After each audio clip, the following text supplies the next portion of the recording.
Hey folks, Damon Vrabel at the Council on Renewal. I want to follow up Renaissance 2.0 with a second video series focused on money. Some specific issues we need to clear up because it seems like nobody understands the issue of money and what the problems are that's causing the United States to enter one of the more dangerous phases of its life. The profession of economics completely hides the issue or confuses it or muddies the water, whether it's neoclassical, neoliberalism, or Austrian theory, or monetarism, or chartalism, it doesn't matter. None of them will talk about the key issues that I'm going to address in this series. And the first two things I need to cover in this video before we get into more detail about the monetary system is the issue of debt and debt-based money. Because I've used that term in articles and videos and people don't know what I'm talking about. We need to get real specific about it. And second, the issue of privately held balance sheets. Now, to explain both of those, I need to explain what a balance sheet is overall. And many of you know this already. They teach it at business schools and accounting schools, but even those schools don't teach the issue that I'll talk about in this series, mainly Machiavellian power. So a balance sheet is a T diagram with assets on the left and liabilities or debt on the right. And this is used to paint the picture of someone's financial condition at any given time. A person or a government or a business, to show how many assets they have versus debt. So let's say you live in a $100,000 house, or you rent a $100,000 house, a rental property, and you had to get an $80,000 loan from a bank for that house. So that's 100K asset and 80K debt. Now, the important difference here is that an asset is what makes money for the person or the government or the business, reflected in the balance sheet, and the liability loses money.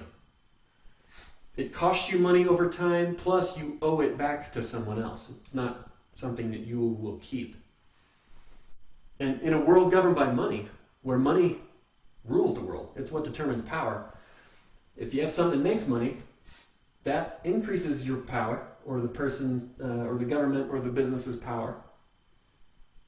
And liability, since you lose money, it decreases a person's power. That's the key Machiavellian dynamic that no one will talk about in schools. And of course, why would they? The people with power don't want other people being taught the rules of the world.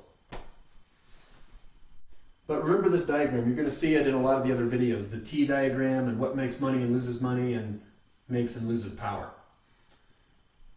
It may seem boring, or you may wonder why we're talking about balance sheets, but it really is it gets to the most important source of power in the whole world. I'm going to draw another balance sheet up here. Again, assets on the left and liabilities on the right. And this one is going to be the people's balance sheet, the population of the United States.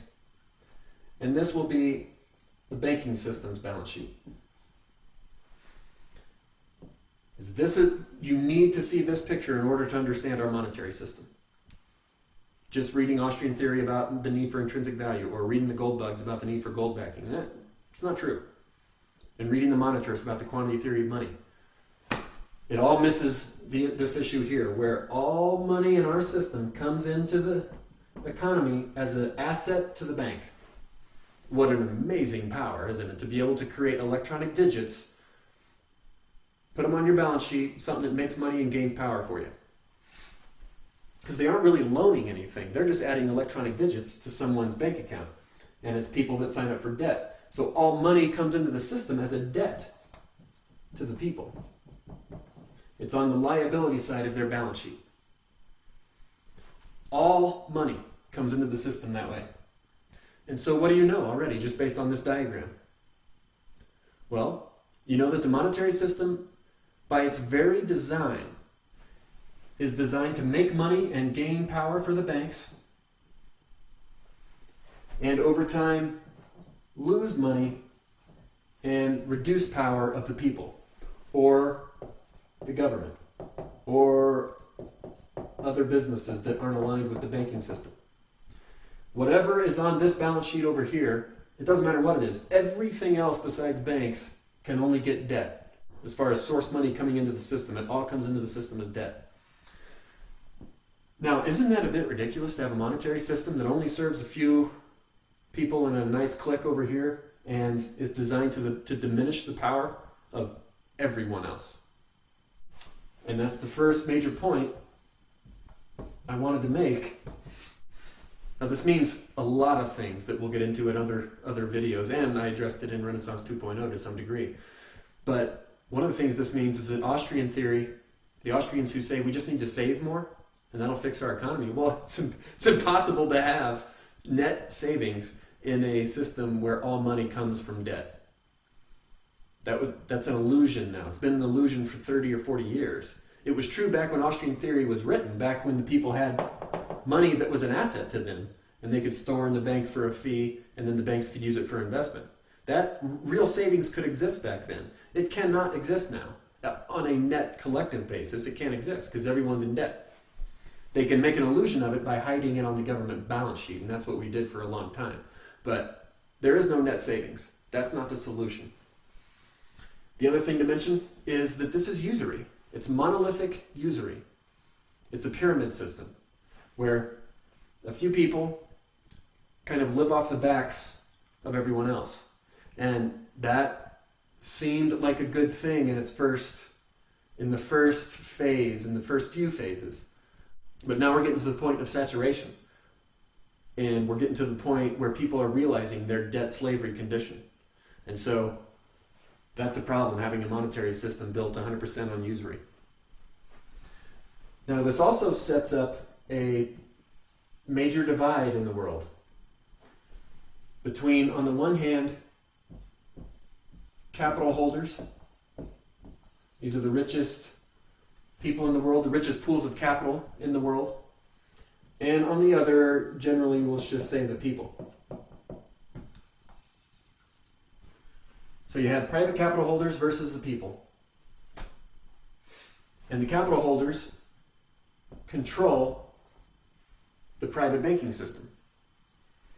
And this is the ultimate source of power in the world, because it's even more powerful than just owning assets on your balance sheet. Whereas the capital holders sit above even balance sheets, and they use their power to control balance sheets.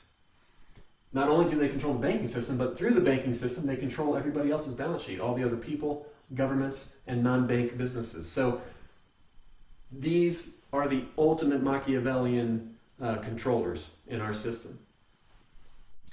So that's the second point, that this is private capital. It's a privately held monetary system.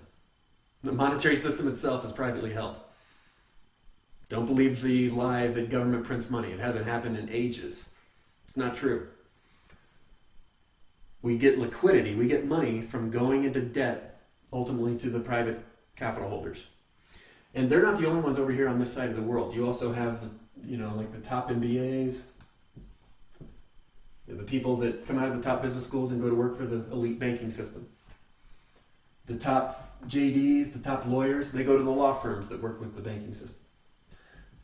Oh, and the top economists. Economists basically work for the banking system. And it's no surprise then that they don't talk about this fundamental issue. Nobody wants you to know about that. And I don't even know if it's deliberate when it comes to the economists. The issue with economists is they don't live in the real world of balance sheet and Machiavellian competition for assets on the balance sheet. They deal with theory. In fact, I don't think I ever heard the issue of a balance sheet discussed in any of my economics courses. And I had a lot of economic training. So not only do you have these really driven, really smart people serving the private capital holders, so it's a really powerful system, they've also learned how to get things like courts over here. The top corporate officers in the system. Advertising. Top politicians, people like the president, the treasury secretary, the secretary of state, secretary of defense. They're all kind of over here aligned with the capital holders and the banking system. Basically, whoever wants to be in the world of money and power, they're over here. And everyone else is stuck in the world of diminishing money and diminishing power. The purpose of private elite schooling is to gain access to this little clique. So That's the basis of our monetary system. It's the basic divide that it sets up between the money pushers over here and the people that serve the pushers versus the money users that have to be in a scarcity condition, borrowing and paying back more than they borrow back to this side. Now, because it's privately held, this also means that we're living in exponential growth.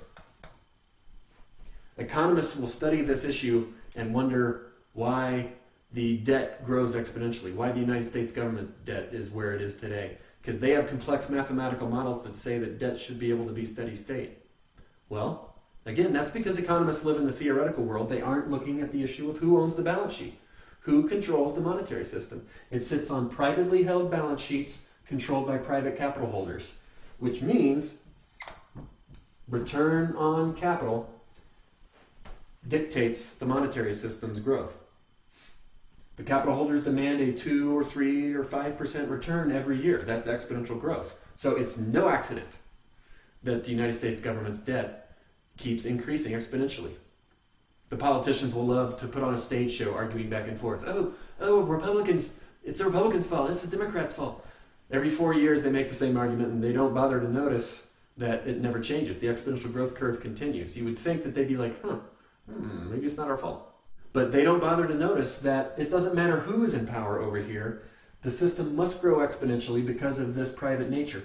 The banks grow it by growing this money sitting on their balance sheet, which mathematically by definition means that the people's debt and the government's debt over here has to grow exponentially. Again, it's just the fundamental design of our monetary system. I'm not talking politics or ideology here. I'm talking about mathematical fact. And so those are the two key issues I wanted to get across in this first video. And hopefully you start seeing the power dynamics in the monetary system and how this is the ultimate source of power in the world. Just think about the size of the US monetary system, the amount of power sitting here in the banking system and the private capital holders that control it.